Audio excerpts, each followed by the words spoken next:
जय हिंद साथियों, यह सच्चाई है कि आप दोस्त बदल सकते हैं मगर अपना पड़ोसी नहीं। और अगर पड़ोसी पाकिस्तान जैसा हो तो उसे ठीक करने के लिए कठोर दंड देना हमारा पहला कर्तव्य है। आज भारत सिर्फ पाकिस्तान नहीं बल्कि क्रूरता, बर्बरता और आतंकी मानसिकता के खिलाफ एक जंग लड़ रहा है। हमारी सेना जिस अद्भुत वीरता और शौर्य से लड़ रही है उससे साफ है कि इस बार आतंकवाद का खात्मा होकर रहेगा।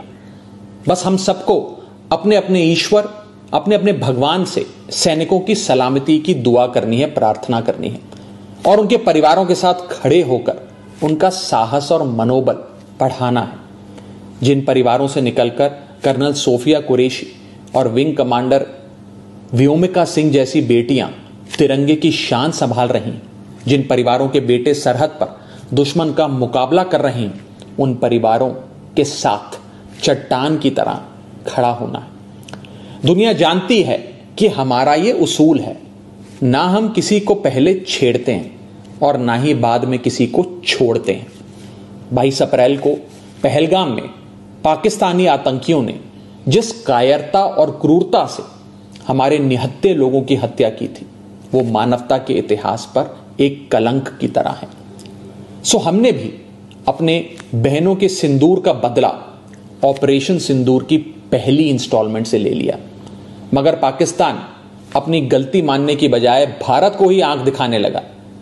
उसने अपनी गलती स्वीकारने की जगह सीमा पर हमारे बेकसूर नागरिकों को और बच्चों को निशाना बनाने का आपराधिक प्रयास किया। वो भूल गया कि भारत जहां बुद्ध की धरती है वहां अर्जुन और भीम जैसे महान योद्धाओं की भी। भारत अगर गांधी का वंशज है तो भगत सिंह और चंद्रशेखर आजाद जैसे वीरों का भी। और इसलिए अब भारत की तीनों सेनाएं पूरी ताकत से बता रही हैं कि भारत पाकिस्तान का बाप है और बाप बाप होता है। हमारी मिसाइलें, हमारे विमान पाकिस्तान की छाती पर गरज रहे हैं।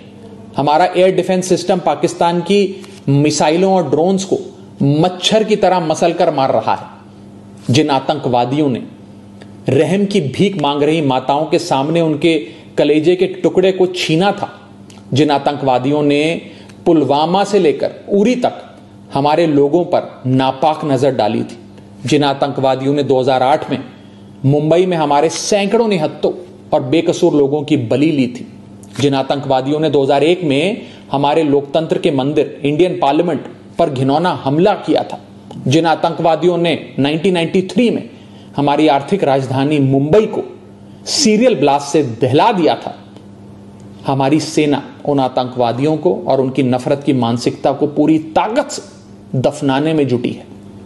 बस हम सबको आपस में एक रहना है। मुसीबत में देश की कमजोरी नहीं बल्कि ताकत बनना है। हम किसी भी धर्म, किसी भी जाति या किसी भी राजनीतिक दल से जुड़े हैं, किसी भी नेता को फॉलो करते हैं, इससे ज्यादा महत्वपूर्ण बात यह है कि हम सब हिंदुस्तानी हैं। We are all Indians.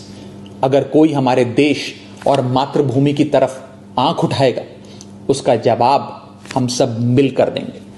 हमारी आर्मी, नेवी और एयरफोर्स पाकिस्तान को फिर से याद दिला रहे हैं कि ऐसे ही 1971 में उसको धूल चटाई थी, ऐसे ही पाकिस्तान के 90,000 से अधिक सैनिकों को घुटनों पर लाकर भारत ने नया बांग्लादेश बनाया था। ऐसे ही 1984 में सियाचिन में जब भारत के सैनिकों ने पाकिस्तान के कायरों को दौड़ाया था, ऐसे ही 1999 में कारगिल में हमारी सेना ने पाक के सारे नापाक इरादों को मिट्टी में मिलाया था।